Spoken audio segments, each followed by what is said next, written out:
What's up, babes? My name is Smurfy, and today I'm bringing you something a little bit different than what I usually do. I've been playing World of Warcraft lately, got just back into it for the new expansion, so I wanted to make a quick guide on how to play a Resto Druid healer for raids that are about to come out and heroics. So I'm going to start off by talking about talents and glyphs, then we'll go over stat priority, gems and chants, and then I'll give a quick basic overview of how gear works in the new expansion. I'll talk about a couple useful macros, and then we'll go over the healing quote-unquote rotation. Alright, so to start off, talents and glyphs. I'm not going to talk too much about each individual one, because I actually recorded this before and it turned out to be way too long. So I'm just kind of going to talk about what I took and why I took it. And I'm also going to say right now that everything is situational and can be interchanged based on fights, but for 90% of fights, this is what I run. So first here we have Feline Swiftness. This increases your base movement speed by 15%. This is useful 100% of the time for moving out of shit and anything that you might accidentally stand in. Ysera's Gift heals you for 4% of your maximum health every 5 seconds, and if you're at full health, it heals a random nearby injured ally. That's just more HPS, and it's great for your group overall. Third tier is basically just CC abilities. The best one for me here is Typhoon, because it's a knockback and can interrupt any type of spell casting, and there's a lot of stuff that needs to be interrupted in the new heroics, and this helps out with that. Next tier, there's really only one option here, and it's Tree of Life. This is just such a powerful cooldown. When you're in Tree of Life, it increases the effectiveness of your rejuve by 50%, and the mana cost is reduced by 30%. Regrowths are instant cast. Wild Growth affects additional 2 targets, and Entangling Roots is instant cast. So it's a very, very useful talent compared to the other two in the tier. Moving on, this is another CC chain. I think the most effective one here is Ursul's Vortex, which is just a quick vortex zone that you drop, and it slows everybody in the area, and when someone tries to leave, they'll be pulled back to the center. Next tier, there's actually 2 that can be interchanged here. I like Nature's Vigil, because it's on a 90-second cooldown, and when you cast it, all of your direct heals also affect a second target for 30% of the damage done, or 30% of the healing done, and it also deals damage to your target, the target that your group is trying to kill, not your healing target. That would be bad. So that's good for maybe if your group is struggling with DPS and need a little bit more output, you get some damage dealt by your healer. The other option here is Heart of the Wild. This increases 35%. This increases all healing done by 35%. However, it's on a 6-minute cooldown, so I think it wouldn't be as useful, at least at the pace that people are clearing heroics right now. Having something on a 90-second cooldown is a lot better. So the last tier, I would only recommend Germination or Moment of Clarity if you need. If you're struggling with mana and you need to have the ability to cast a few more regrowths, because with Moment of Clarity lasts 5 seconds instead of 1 cast, and Omen of Clarity makes your regrowth free, makes your next regrowth free. So having a couple of those that you can bounce out during that, rather than having just one that's free, would be really useful if you're struggling with mana. But I recommend Germination because now you can apply 2 rejuvenations to the same target, and the duration is increased by 3 seconds.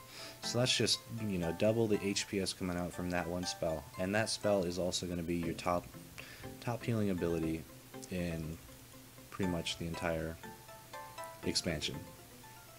Okay, so let's go over some glyphs. There are 4 major glyphs that I would recommend that can be interchanged, and 1 minor glyph that I don't actually even use, but it can be useful. First of all, Healing Touch. This is 100% necessary. When you cast Healing Touch, the cooldown on Nature's Swiftness is reduced by 2 seconds. Nature's Swiftness, if you're not familiar, causes your next Entangling Roots, Healing Touch, Rebirth, or Regrowth to be instant cast, free, and castable in all forms, and it increases the healing done by 50%.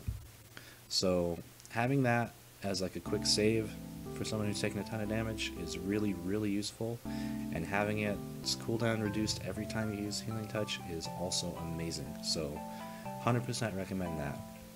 Second major glyph here is Rejuvenation, and when you have Rejuvenation active on 3+ targets, the cast time of your Healing Touch is reduced by 10%, so that is extremely useful, especially in raid scenarios, to have quick healing touches. The third glyph here is the one I'll say is interchangeable based on if you're doing raids or heroics. For heroics, I have Glyph of Rebirth, which players resurrected are returned with 100% health. And the other glyph here is Wild Growth, which can affect one additional target, but its cooldown is increased by 2 seconds. So having one additional target affected by an AoE heal basically is really effective in raids, because Wild Growth on its own already affects 5 targets, so it's absolutely useless in heroics, but having it for raids would be really, really good. So the minor glyph that some people like to run is called Sprouting Mushroom, and with this you can actually pick where you want to place your wild mushroom rather than just dropping it under someone that you have targeted. And some people prefer that to traditionally dropping it, because you can pick part of the raid that you want to not take damage and not accidentally drop it under someone who's not part of that group. Also, Glyph of the Trent, that's how I'm a tree. Some people aren't familiar with that, but I think it's awesome because, you know, tree healing. Okay, so moving on, I'm going to talk about the stat priority really quick. Intellect is your #1 stat, as always. Secondly, we're gonna want to get as much spirit as you think you need. I've been sitting comfortable right around 1200, which is 410 from my gear. There's only a few slots that actually have the option of giving you spirit anymore, so watch out for those items. You probably want spirit in every single slot that you can get it. After you have enough spirit that you're comfortable with, you're gonna want to get as much haste as you can possibly get.